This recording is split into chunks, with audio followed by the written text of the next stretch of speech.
Suscríbete a Venganza Perfecta. Ahora, empecemos con esto. Daniel Castillo estaba de pie en el umbral del dormitorio de su hijo, observando a la pequeña figura dormir bajo sábanas con estampado de aviones. Iván tenía 5 años. El cabello oscuro estaba esparcido sobre la almohada, una mano aferrada a su perro de peluche. Daniel tenía exactamente 14 horas antes de tener que presentarse en el cuartel. 14 horas antes de un despliegue de 6 meses que lo llevaría al otro lado del mundo. Cruzó la habitación y se sentó en el borde de la cama. Iván se removió, abriendo los ojos lentamente. «Hola, campeón», susurró Daniel. «Papá», la voz de Iván era espesa por el sueño. «¿Ya es de día?» «Todavía no. Solo quería verte antes de irme». Iván se sentó, repentinamente despierto. «¿Te vas ahora? ¿En unas pocas horas?» «Pero volveré antes de que te des cuenta. Y haremos todas esas cosas de las que hablamos. El zoológico, el partido de béisbol de los sultanes, todo». El labio inferior del niño tembló. Daniel había pasado por 3 despliegues desde que nació Iván, pero nunca se hacía más fácil. Atrajo a su hijo en un abrazo, respirando el aroma a champú infantil e inocencia. «Mamá dice que no vas a volver», dijo Iván en voz baja. La mandíbula de Daniel se tensó. Gabriela, su exesposa, había estado envenenando la mente de su hijo durante los últimos 8 meses. Desde que finalizó el divorcio, lo había dejado por su instructor de pilates, un hombre llamado David López, que conducía el último modelo de BMW y usaba más colonia de la que cualquier hombre adulto debería. El acuerdo de custodia le daba a Daniel la custodia principal, pero con su carrera en la infantería de marina, Gabriela tendría a Iván durante este despliegue. «Tu mamá está equivocada», dijo Daniel con firmeza. «Siempre vuelvo. Siempre. Recuérdalo». «¿Lo prometes?» «Lo prometo». Daniel había conocido a Gabriela Fuentes hacía 7 años en una recaudación de fondos benéfica en Monterrey. Era hermosa, sofisticada y de una familia adinerada. Su padre, Bernardo Fuentes, era dueño de una cadena de concesionarios de automóviles de lujo en todo Nuevo León. Daniel había sido capitán de la infantería de marina, condecorado, respetado. Bernardo nunca había aprobado el matrimonio. «Los militares están por debajo de la familia Fuentes», había dicho más de una vez. Gabriela se había casado con Daniel de todos modos, tal vez para rebelarse contra su padre. Tal vez porque le gustaba la idea de un hombre uniformado más que la realidad. El matrimonio había durado 6 años. 1 año por cada despliegue que alejaba a Daniel. 1 año por cada cena que Bernardo Fuentes había arruinado con insultos sutiles. 1 año por cada vez que Gabriela se había quejado de que Daniel no ganaba suficiente dinero, no tenía las conexiones adecuadas, no encajaba en su mundo. El divorcio había sido despiadado. Gabriela quería la custodia total. Daniel contraatacó y ganó. El juez había visto a través de su actuación, había notado su aventura con David López y había fallado a favor de Daniel. Gabriela lo había mirado al otro lado de la sala del tribunal con ojos llenos de puro odio. Ahora, Daniel se levantó y revolvió el cabello de Iván. «Necesito que seas valiente por mí, ¿de acuerdo? Y si algo se siente mal mientras no estoy, llámame. Usa el teléfono satelital que te dio el abuelo Castillo. ¿Te acuerdas?» Iván asintió. El padre de Daniel había fallecido hacía 2 años, pero le había dejado a Iván un teléfono satelital simple con un número programado, la línea de emergencia de Daniel. «Te quiero, hijo». «Yo también te quiero, papá». Daniel salió de la casa al amanecer. No vio el auto de Gabriela estacionado calle abajo. No la vio observando desde detrás de los vidrios polarizados. No vio la sonrisa en su rostro. 3 meses después del inicio del despliegue, Daniel estaba realizando un reconocimiento en una aldea en las afueras de Kandahar cuando llegó el primer correo electrónico. Era de su abogado, Pedro Herrera, marcado como urgente. El mensaje era breve. Gabriela había presentado una moción de emergencia alegando que Iván estaba siendo descuidado en la casa de los padres de Daniel. El juez le había otorgado temporalmente la custodia, pendiente de una revisión. La sangre de Daniel se heló. Intentó llamar de inmediato, pero la conexión satelital era irregular. Cuando finalmente logró comunicarse, Pedro explicó que Gabriela había presentado fotos de la anciana madre de Daniel luchando por cuidar a Iván, y había afirmado que el niño faltaba a la escuela y estaba desnutrido. Todo mentiras, pero efectivas, dijo Pedro. Bernardo Fuentes contrató a los mejores abogados de México. Necesito hablar con mi hijo, dijo Daniel. Gabriela no permite llamadas telefónicas. Afirma que Iván está traumatizado y necesita espacio. Eso es una mierda. Pedro, ponme frente a un juez. Lo estoy intentando, Daniel, pero estás en el extranjero. Es complicado. Daniel solicitó un permiso de emergencia. Fue denegado. Su oficial al mando, el coronel Esteban Hernández, fue comprensivo pero firme. Estaban en medio de una operación crítica. Daniel era uno de sus mejores oficiales tácticos, no podían prescindir de él. Los correos electrónicos de Pedro se volvieron más oscuros. Gabriela se había mudado a la mansión de su padre en San Pedro Garza García, el municipio más rico de América Latina. La finca de Bernardo Fuentes se asentaba sobre 2 hectáreas, rodeada de altos muros y cámaras de seguridad. Pedro había intentado programar visitas supervisadas, los abogados de Gabriela habían bloqueado cada intento. Daniel envió cartas a Iván. Ninguna fue respondida. Envió paquetes. Fueron devueltos. Intentó comunicarse directamente con Gabriela. Su número estaba desconectado. El 4º mes trajo un tipo diferente de silencio. Los correos electrónicos de Pedro dejaron de mencionar el progreso. Se volvieron vagos, evasivos. Daniel sabía que algo andaba mal. Podía sentirlo en sus huesos, el mismo instinto que lo había mantenido con vida a través de múltiples misiones de alto riesgo. Llamó a Ricardo Hinojosa. Ricardo y Daniel habían pasado juntos por el entrenamiento de fuerzas especiales hacía 15 años. Habían servido en la misma unidad durante 3 años antes de que Ricardo fuera reclutado para algo más, algo que oficialmente no existía dentro de la inteligencia nacional. La especialidad de Ricardo era la extracción de información, un término cortés para lo que la mayoría de la gente llamaba tortura. Dejó el servicio hace 5 años y ahora trabajaba como contratista de seguridad privada. Daniel no conocía todos los detalles de lo que hacía Ricardo, y no quería saberlo. Necesito tu ayuda, dijo Daniel cuando Ricardo respondió. Pídela, hermano. Algo anda mal. Puedo sentirlo, pero estoy atrapado en Afganistán y no puedo obtener información real. Hubo una pausa. Dame los detalles. Daniel explicó todo, el divorcio, la batalla por la custodia, la repentina moción de Gabriela, el silencio. Ricardo escuchó sin interrumpir. Lo investigaré, dijo Ricardo finalmente en voz baja. 2 semanas después, Ricardo devolvió la llamada. Daniel estaba en su alojamiento, oscuridad fuera de la ventana. Daniel, necesito que te sientes. ¿Qué encontraste? Tengo contactos en la policía de San Pedro. Hice que hicieran un control de bienestar en la finca Fuentes. Fueron rechazados en la puerta. Bernardo Fuentes tiene amigos en las altas esferas del gobierno estatal. Así que fui yo mismo. Hice algo de vigilancia. La voz de Ricardo estaba tensa. No he visto a tu hijo, Daniel. Ni una sola vez en 3 días de observación. Nadie ha entrado ni salido excepto Gabriela y Bernardo. Sin visitas al médico, sin ir a la escuela, nada.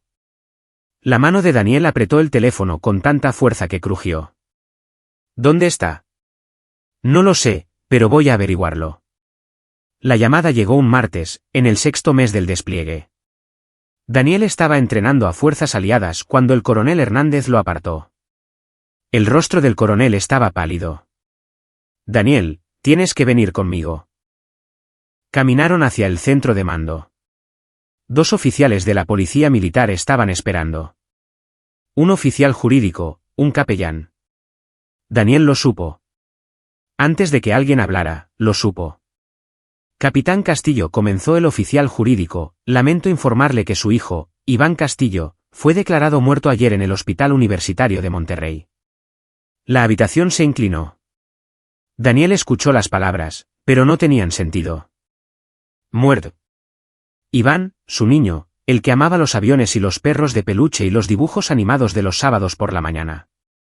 Hay más, continuó el oficial, consultando una tableta. La Fiscalía de Nuevo León está llevando a cabo una investigación. Los hallazgos preliminares indican negligencia severa y abuso. Su hijo fue encontrado en el sótano de la residencia de Bernardo Fuentes, confinado en una jaula. Pesaba 18,5 kilogramos en el momento de la muerte. El médico forense cree que había pasado hambre durante aproximadamente 6 meses. Daniel dejó de respirar. Hay evidencia de automutilación. Su hijo intentó consumir sus propios dedos. La causa de la muerte fue un paro cardíaco provocado por desnutrición severa y deshidratación. Alguien estaba gritando.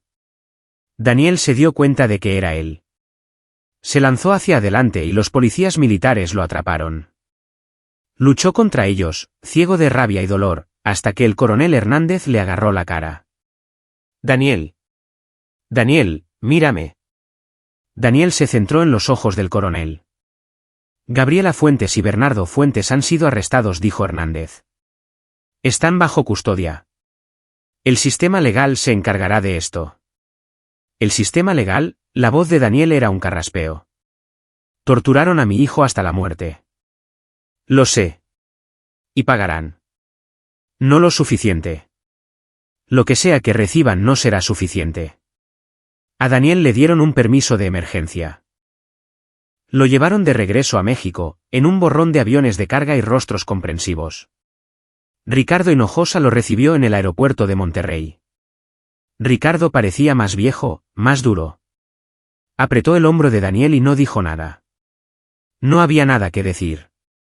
El funeral fue pequeño. La madre de Daniel estaba allí, gris y destrozada. Pedro Herrera, algunos de los amigos militares de Daniel. La maestra de jardín de infantes de Iván, una mujer llamada Juana Benítez, que lloró durante todo el servicio. Daniel se paró frente al pequeño ataúd y sintió que algo dentro de él moría junto con su hijo. Gabriela y Bernardo habían sido puestos en libertad bajo fianza, 40 millones de pesos cada uno. Bernardo lo había pagado sin pestañear. Después del servicio, Ricardo llevó a Daniel a una casa de seguridad fuera de la ciudad. Era una cabaña en la Sierra de Santiago, aislada, fuera de la red. Se sentaron en la sala de estar y Ricardo abrió una computadora portátil. Conseguí los archivos de la fiscalía, dijo Ricardo. A través de mis contactos.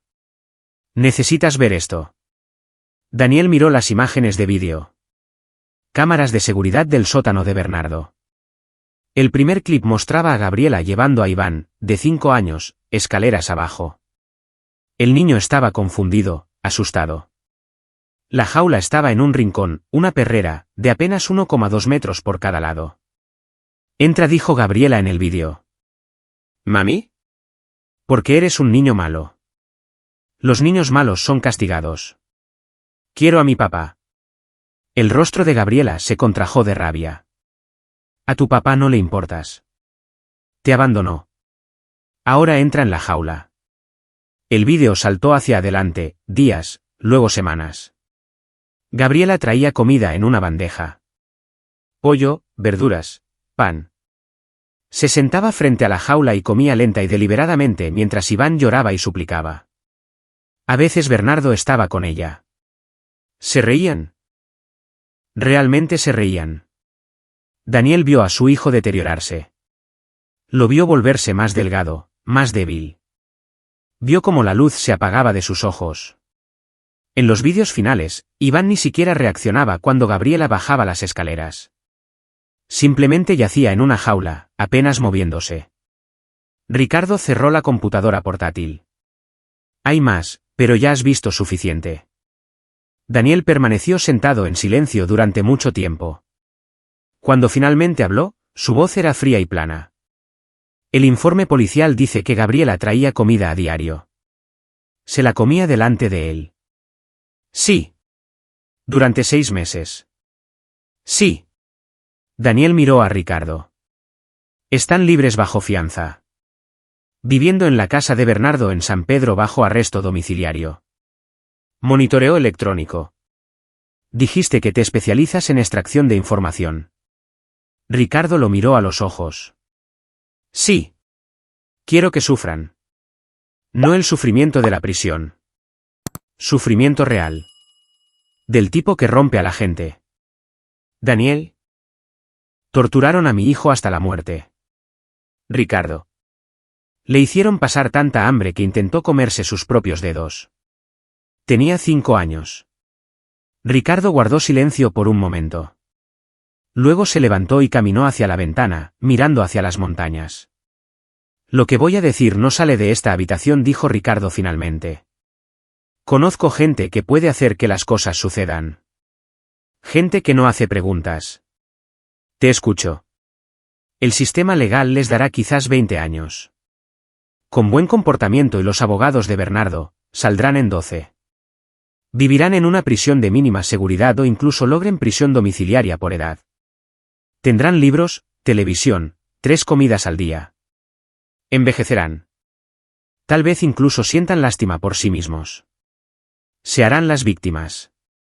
Eso no es justicia. No. Ricardo se volvió para mirarlo. No lo es. Daniel se puso de pie. Quiero hacerles sentir lo que sintió Iván, cada momento. Quiero que conozcan el terror, el hambre, la desesperación. Quiero que supliquen como él suplicó. Y luego quiero que mueran como él murió. Si hacemos esto, no hay vuelta atrás. Tendremos que ser inteligentes, cuidadosos. Un error y ambos vamos a prisión. No me importa la prisión, pero a ti te importa asegurarte de que paguen. Y para hacer eso, necesitas mantenerte libre el tiempo suficiente para terminar el trabajo. Ricardo caminó hacia la puerta. Necesitaré unas semanas para preparar las cosas. ¿Puedes esperar tanto? Daniel pensó en Iván en esa jaula. Pensó en los últimos momentos de su hijo, solo y asustado. Puedo esperar, dijo, pero ni un día más de lo necesario. Ricardo asintió. Estaremos en contacto. Daniel pasó esas semanas en la cabaña solo con su dolor y su rabia. Leyó los informes periciales de principio a fin. Aprendió cada detalle de lo que le habían hecho a su hijo. Los informes eran clínicos, desapasionados. Hablaban de la víctima y de los sospechosos como si estuvieran discutiendo un robo. El informe del médico forense fue lo peor. Detallaba cada lesión, cada signo de sufrimiento prolongado. El crecimiento de Iván se había atrofiado permanentemente. Sus órganos habían comenzado a fallar. Tenía llagas por presión de estar acostado en el piso de metal de la jaula. Sus dientes mostraban signos de haber roído las barras de la jaula. Un detalle destacaba. El informe mencionaba que Gabriela había grabado vídeos en su teléfono personal. Vídeos que no fueron capturados por las cámaras de seguridad. Vídeos que la mostraban burlándose de Iván, preguntándole si quería comida, haciéndolo suplicar. La policía había recuperado su teléfono. Los vídeos eran evidencia. Daniel quería verlos. Pedro Herrera dijo que no necesitaba eso en su cabeza. Daniel insistió. Pedro finalmente envió archivos encriptados. Daniel los vio una vez, luego los borró. No necesitaba volver a verlos. Estaban grabados en su memoria para siempre. Gabriela en los vídeos era irreconocible de la mujer con la que se había casado. Era cruel más allá de la comprensión. En un vídeo, le había llevado a Iván un vaso de agua pero lo sostuvo justo fuera de su alcance. Lo hizo repetir mami, lo siento 10 veces antes de darle un solo sorbo. Luego tiró el resto por el desagüe mientras Iván gritaba. Bernardo también aparecía en algunos vídeos. Se paraba detrás de Gabriela, con los brazos cruzados, observando sufrir a su nieto con fría satisfacción. Una vez, pateó la jaula cuando Iván extendió la mano a través de los barrotes. Eso es lo que obtienes, había dicho Bernardo, por tener un padre perdedor. El juicio estaba programado para dentro de 8 meses. Los abogados de Gabriela y Bernardo ya estaban construyendo su defensa. Alegaban enfermedad mental, locura temporal. Los abogados de Bernardo argumentaban que él no conocía el alcance de lo que estaba sucediendo, que Gabriela se lo había ocultado. A pesar de la evidencia en vídeo que probaba lo contrario, Daniel sabía cómo funcionaban estas cosas en México. El dinero compraba testigos expertos. El dinero compraba jueces comprensivos. El dinero compraba sentencias reducidas o impunidad total. No iba a permitir que eso sucediera. Ricardo llamó 3 semanas después del funeral. «Está listo». Se encontraron en la cabaña. Ricardo trajo un maletín lleno de documentos y a un segundo hombre, un individuo delgado y curtido con cicatrices de quemaduras en las manos. «Este es Darío», dijo Ricardo. Los ojos de Daniel se entrecerraron. «¿Como el novio de Gabriela, David?» «No, Darío. Darío Leal, es miembro del Cuerpo de Fuerzas Especiales. Experto en explosivos. Él nos va a ayudar». Darío estrechó la mano de Daniel. Su agarre era firme, sus ojos comprensivos. «Siento tu pérdida. Ricardo me contó lo que pasó. Tengo una hija. Si alguien le hiciera lo que le hicieron a tu hijo». No terminó la frase. Los 3 hombres se sentaron alrededor de la mesa. Ricardo abrió el maletín. «Este es el plan», comenzó Ricardo. «Bernardo y Gabriela están bajo arresto domiciliario, pero todavía tienen visitas, personal, abogados, familia. La seguridad en la finca es estricta, pero no perfecta. He estado vigilando durante 3 semanas. Conozco sus patrones, sus rutinas». Desplegó fotografías de la finca Fuentes en San Pedro. Cámaras de seguridad, puntos de entrada, puestos de guardia. Bernardo tiene un equipo de seguridad privado. 4 guardias en rotación, pero no son militares. Son policías de alquiler jugando a disfrazarse. Podemos manejarlos. ¿Manejarlos? ¿Cómo?, preguntó Daniel. Darío sonrió. No fue una sonrisa agradable. De forma no letal. Ricardo y yo no matamos a gente inocente. Los guardias no saben lo que hicieron Bernardo y Gabriela. Solo están haciendo su trabajo. Me parece bien. Ricardo continuó. El sótano donde mantuvieron a Iván está exactamente como estaba. La fiscalía documentó todo pero lo dejó intacto para el juicio. Los abogados de Bernardo aún no han podido limpiarlo. Daniel sintió que apretaba la mandíbula. La jaula todavía estaba allí.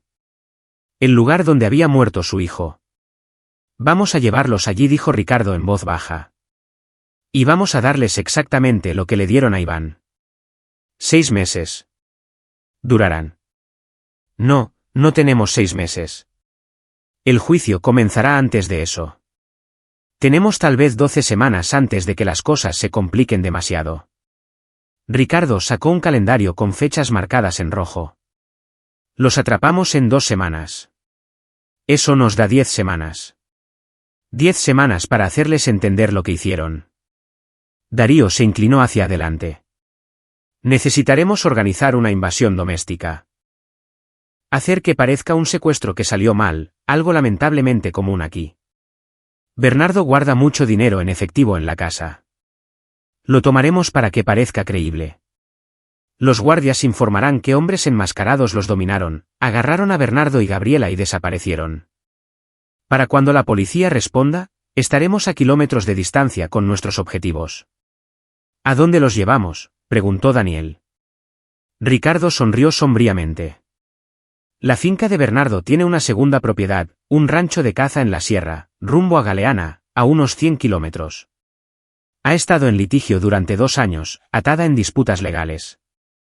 Nadie va allí. Sin electricidad, sin agua, completamente aislado. Ya he asegurado la propiedad a través de una empresa fantasma. Hasta donde cualquiera sabe, está abandonada. Pero necesitaremos el sótano, dijo Daniel. La jaula. Construiremos una réplica, dijo Darío. Dimensiones idénticas, el mismo piso de metal frío, los mismos barrotes, todo.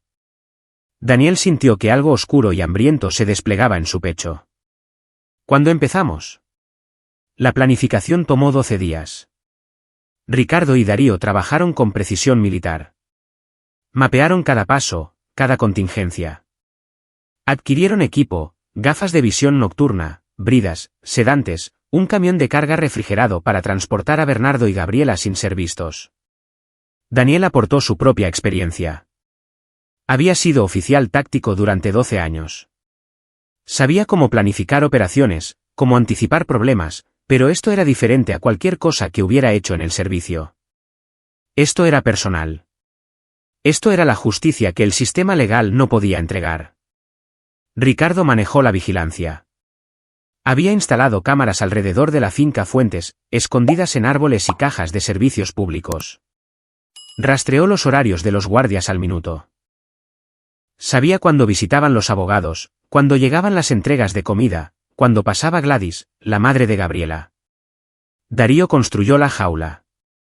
Trabajó en una bodega alquilada usando las fotos periciales como referencia. El resultado fue perfecto.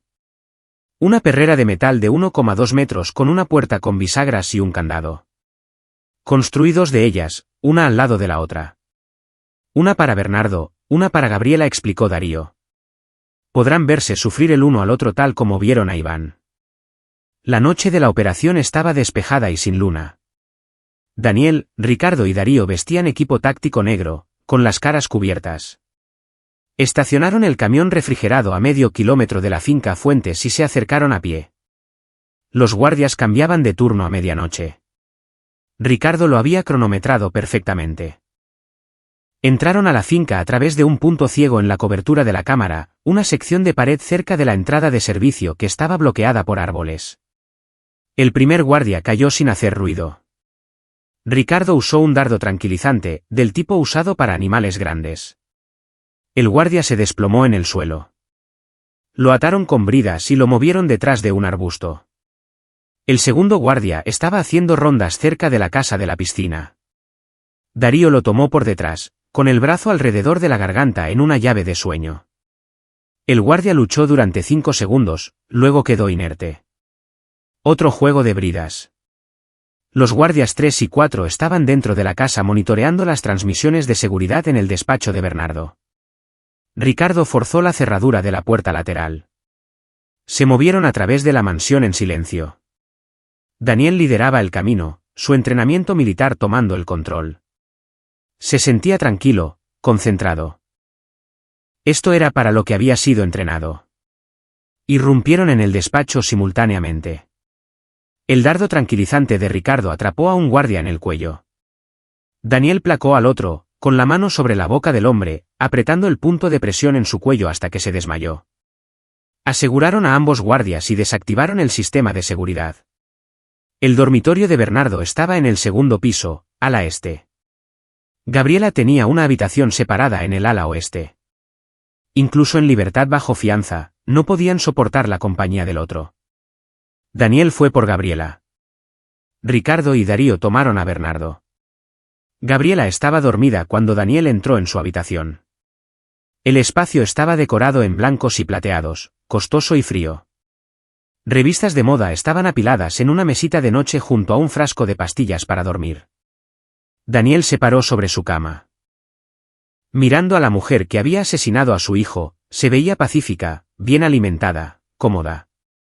Eso estaba a punto de cambiar. Presionó un paño empapado en cloroformo sobre su boca. Ella se despertó sobresaltada, con los ojos muy abiertos, tratando de gritar. Daniel sostuvo el paño firmemente. Ella luchó por unos segundos, luego quedó inerte. Daniel le ató las muñecas y los tobillos con bridas, luego la llevó escaleras abajo. Era más liviana de lo que esperaba. Mientras él había estado desplegado, ganando músculo y cicatrices, ella había estado asistiendo a clases de yoga y gastando el dinero de Bernardo. Ricardo y Darío tenían a Bernardo en el vestíbulo. El anciano estaba consciente pero amordazado, con los ojos ardiendo de furia y miedo. Llevaba pijamas de seda y parecía alguien a quien acababan de interrumpir su sueño reparador. Darío tenía el camión retrocediendo hacia la entrada de servicio. Cargaron a Bernardo y Gabriela en el compartimento refrigerado frío pero no congelado, suficiente para mantenerlos desorientados. Luego se alejaron, dejando a los guardias inconscientes y el sistema de seguridad mostrando una transmisión en bucle de pasillos vacíos.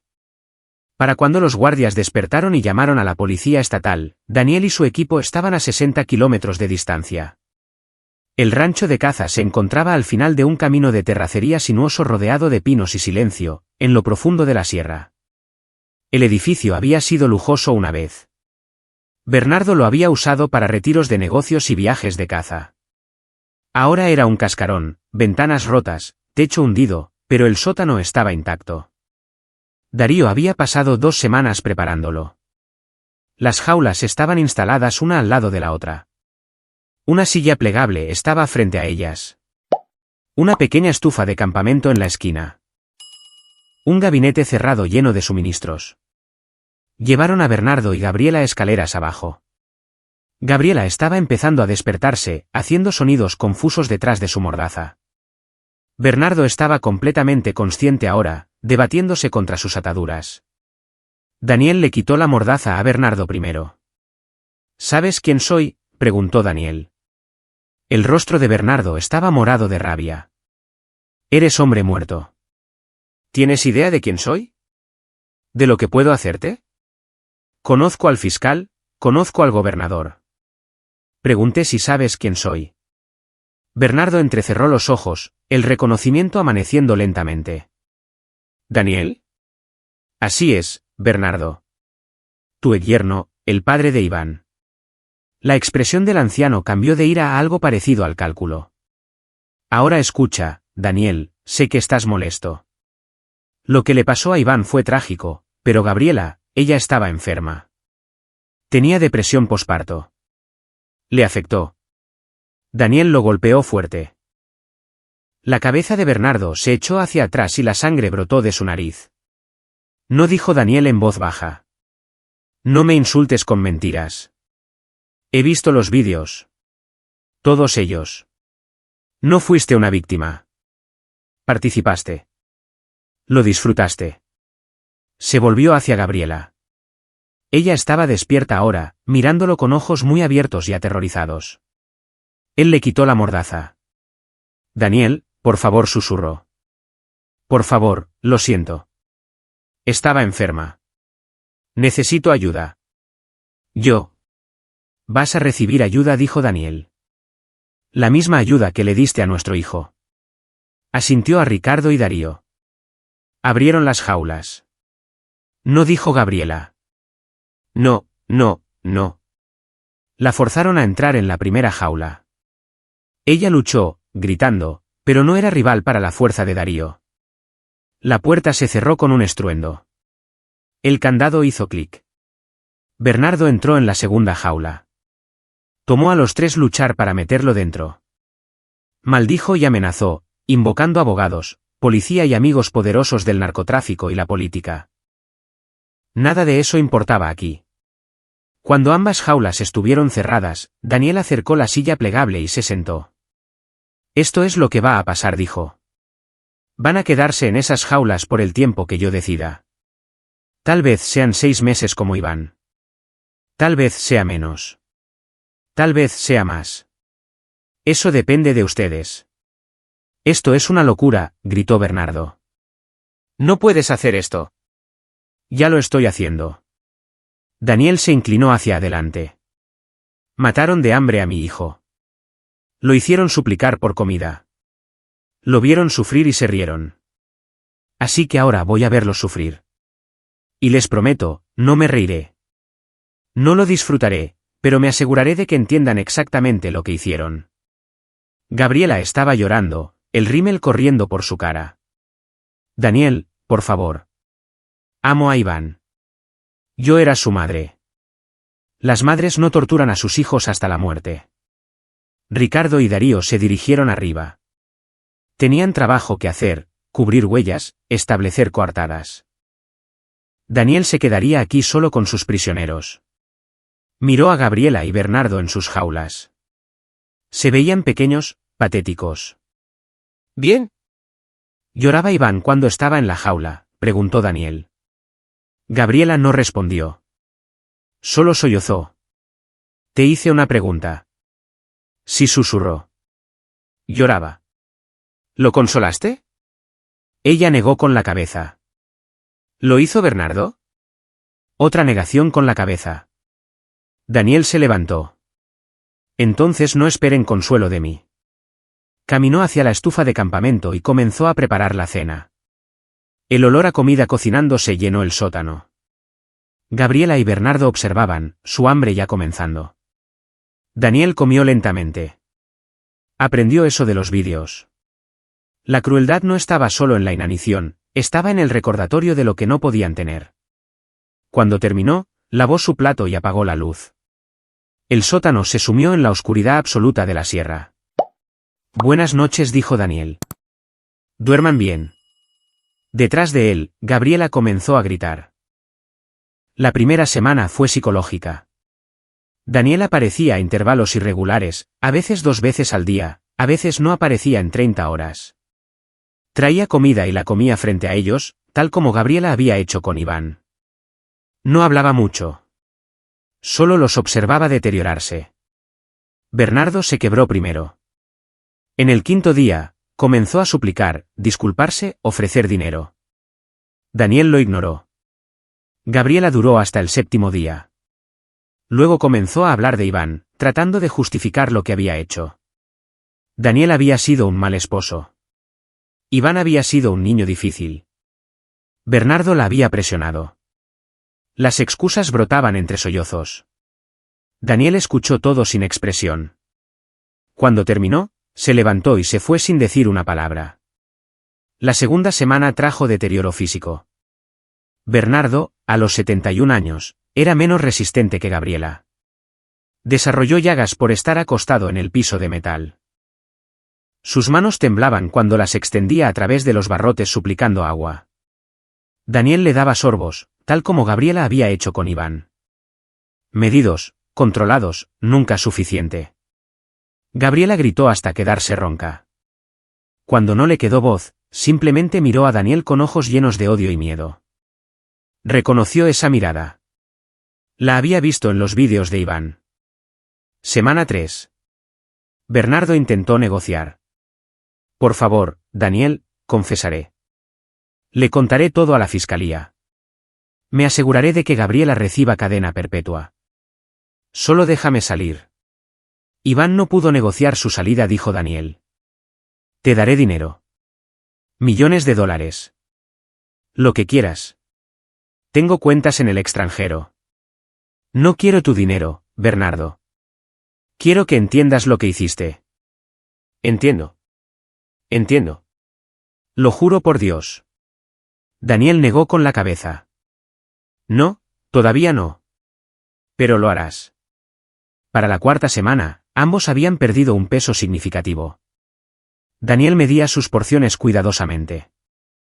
No podía dejar que murieran demasiado rápido, eso sería una misericordia que no le habían mostrado a Iván, pero tampoco podía dejar que se mantuvieran saludables. Ricardo visitó una vez durante este tiempo, comprobando cómo estaba Daniel. ¿Cómo estás aguantando? Bien.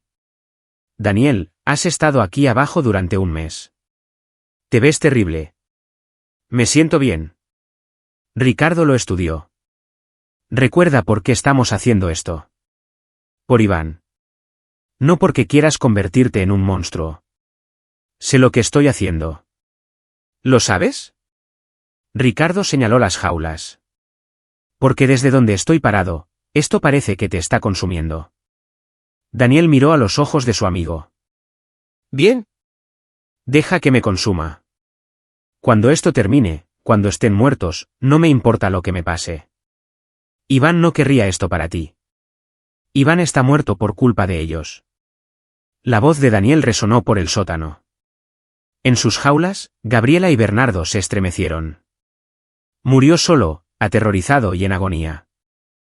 Así que, discúlpame si no estoy preocupado por mi salud mental en este momento. Ricardo guardó silencio por un momento. Luego, puso una mano en el hombro de Daniel. Está bien, pero cuando esto termine, volverás a la civilización. Ese es el trato. Cuando esto termine, haré lo que quieras. Ricardo se fue.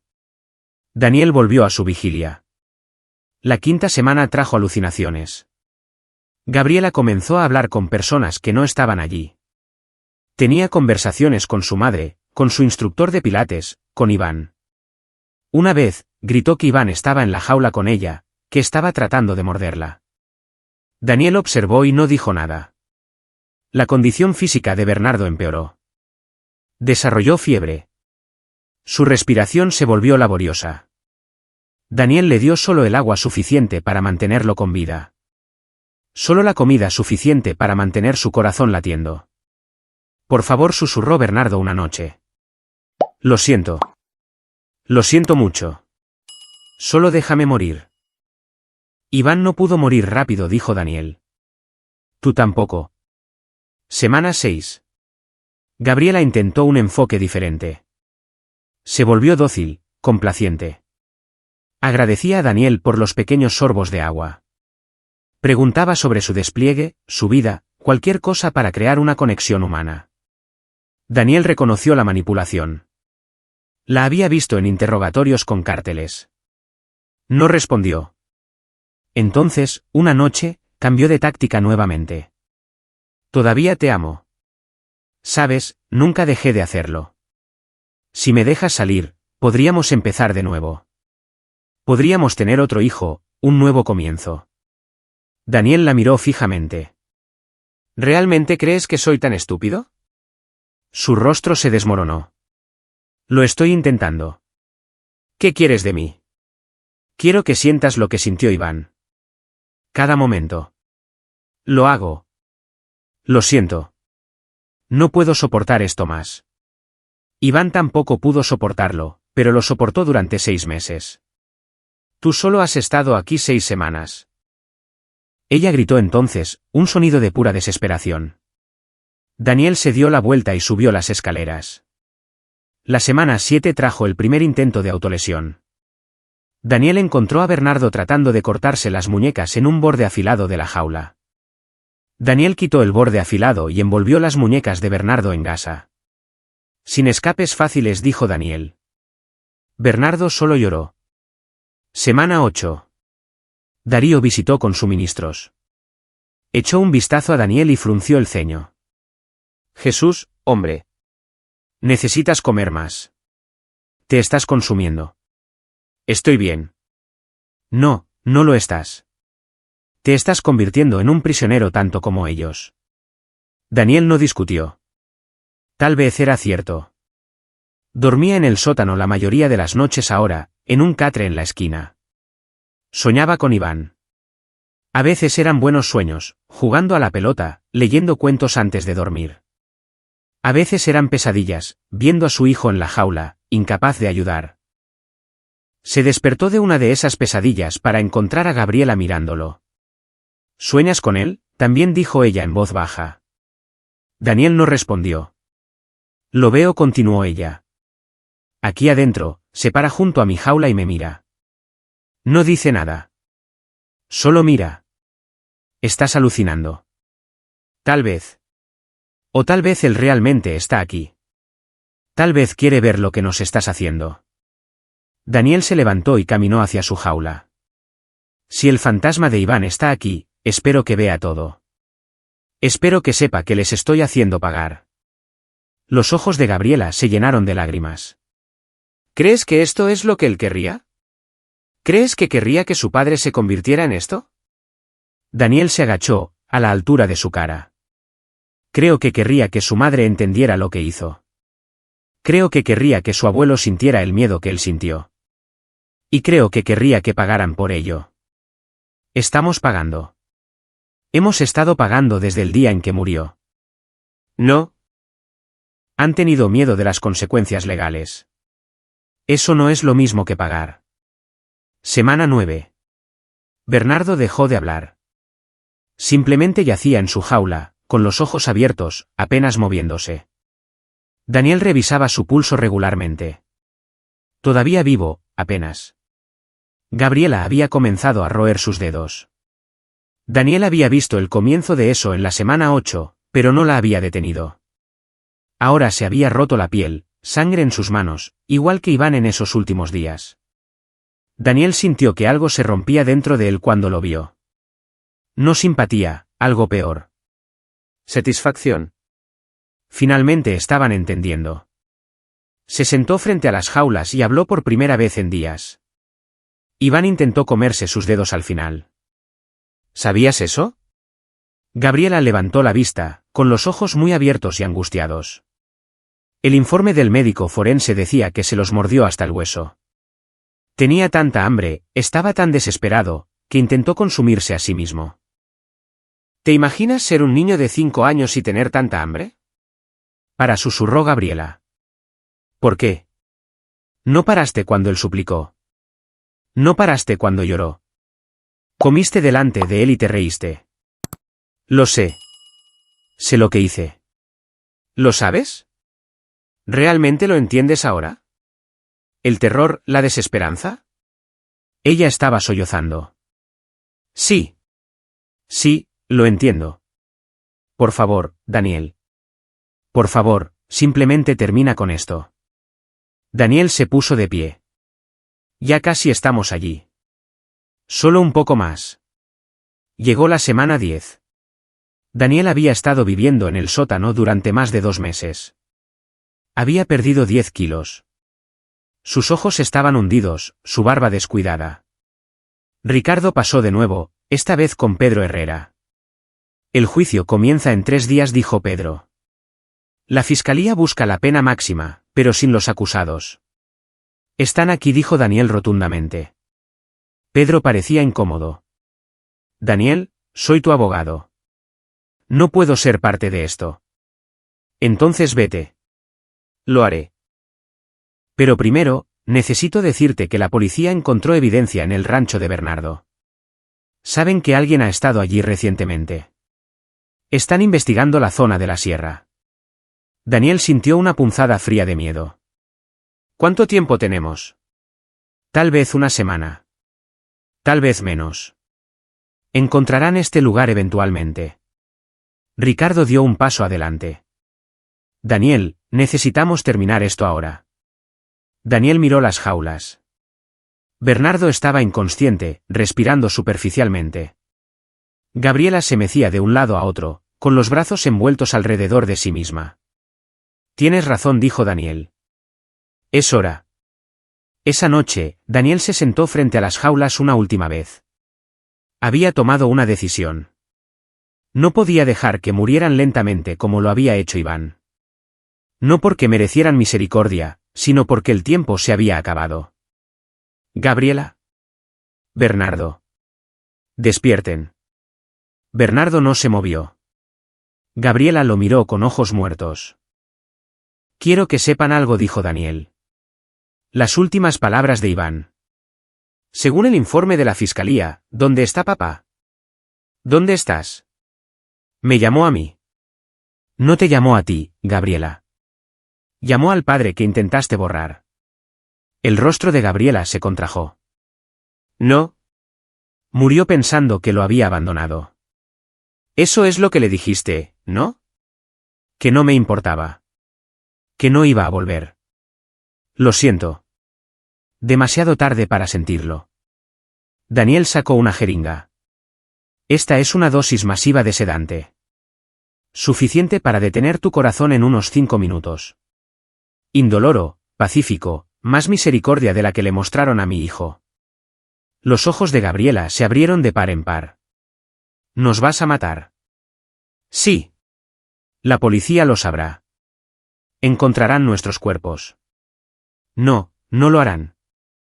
Este edificio está programado para demolición el próximo mes, y en esta zona de México, la gente desaparece sin dejar rastro todos los días. Para cuando alguien los busque, no quedará nada para identificar. Daniel, por favor. Inyectó a Bernardo primero. El anciano ni siquiera se despertó. Su respiración se hizo más lenta, luego se detuvo. Daniel comprobó el pulso. Nada. Gabriela estaba gritando ahora, pero estaba demasiado débil para hacer más que gimotear. Daniel se acercó a su jaula. ¿Últimas palabras?, preguntó. Ella lo miró con lágrimas corriendo por su rostro. ¿Lo amaba? Realmente amaba a Iván. Algo se rompió dentro de mí y no supe cómo arreglarlo. Lo siento. Lo siento tanto. Daniel consideró sus palabras. Tal vez había verdad en ellas. Tal vez algo se había roto en ella. Pero no importaba. Iván te amaba también, dijo Daniel. Incluso al final, incluso mientras lo torturabas, el psicólogo forense dijo que probablemente todavía esperaba que lo salvaras. Eso es lo que hacen los niños. Aman a sus padres incluso cuando no deberían. Abrió su jaula y la sacó. Ella colapsó contra él, demasiado débil para estar de pie. La llevó al catre en la esquina y la acostó. No te voy a dar la inyección, dijo Daniel. La esperanza brilló en sus ojos. Te doy una opción. Hay un frasco de pastillas en esa mesa. Tómatelas todas y te dormirás. No despertarás. Oh, no las tomes y espera a la policía. Enfrenta el juicio. Enfrenta la prisión de por vida, sabiendo que en la cárcel las presas no tratan bien a las asesinas de niños. Tú eliges. Puso el frasco en su mano y caminó hacia las escaleras. Daniel, espera. Él hizo una pausa. ¿Crees que Iván me perdonaría? Daniel pensó en su hijo, su niño amable y gentil que lloraba cuando tenían que quitarle las ruedas de entrenamiento de su bicicleta porque no quería que las ruedas viejas se sintieran excluidas. No, dijo Daniel honestamente. Pero tal vez ese no es el punto. Tal vez el punto es que mueras sabiendo lo que hiciste. Que pases tus últimos momentos entendiendo en qué monstruo te convertiste. Subió las escaleras y cerró la puerta del sótano con llave. Daniel quemó el rancho 3 días después, tras asegurarse de que Gabriela había tomado las pastillas. La estructura ardió rápido, madera vieja y seca y acelerante. Observó desde la distancia cómo las llamas consumían todo, las jaulas, los cuerpos, la evidencia. La investigación policial se estancó. Bernardo y Gabriela Fuentes habían desaparecido. Hubo teorías, secuestro del crimen organizado, un ajuste de cuentas, protección de testigos que salió mal. El juicio se pospuso indefinidamente. Finalmente, fueron declarados legalmente muertos. Daniel regresó al servicio activo. El coronel Hernández le dio la bienvenida sin preguntas. Ricardo Hinojosa desapareció de nuevo en las sombras en las que operaba, pero le envió a Daniel un mensaje de texto 6 meses después, limpio. Darío Leal se mudó a Chihuahua y abrió un taller mecánico. Pedro Herrera se retiró y se mudó a Mérida. Daniel sirvió 3 años más, luego dejó el ejército. Usó sus ahorros para comenzar una fundación en nombre de Iván, ayudando a niños en hogares de acogida y situaciones abusivas en Monterrey. Nunca se volvió a casar, nunca tuvo más hijos. Algunas noches soñaba con el sótano, con Gabriela y Bernardo en esas jaulas. No sentía culpa. Se habían ganado su destino. Pero tampoco sentía satisfacción. La venganza no había traído de vuelta a Iván. No había curado la herida, pero había asegurado que pagaran total y completamente. Daniel visitaba la tumba de Iván todos los domingos. Le contaba a su hijo sobre su semana, sobre los niños que la fundación había ayudado, sobre pequeños momentos de luz en la oscuridad. Dejaba flores y se sentaba en el silencio del cementerio. Y a veces, solo a veces, sentía una pequeña mano en la suya, un toque fantasma, un recuerdo, un amor que la muerte no podía borrar. Cumplí mi promesa, susurraba Daniel. Volví y les hice pagar. El viento susurraba entre los árboles y, por un momento, Daniel casi podía escuchar la voz de su hijo. Lo sé, papá. Lo sé. Aquí es donde nuestra historia llega a su fin. Comparte tus pensamientos en la sección de comentarios. Gracias por tu valioso tiempo. Si disfrutaste esta historia, por favor asegúrate de suscribirte a este canal. Eso me ayudaría mucho. Haz clic en el vídeo que ves en la pantalla y te veré.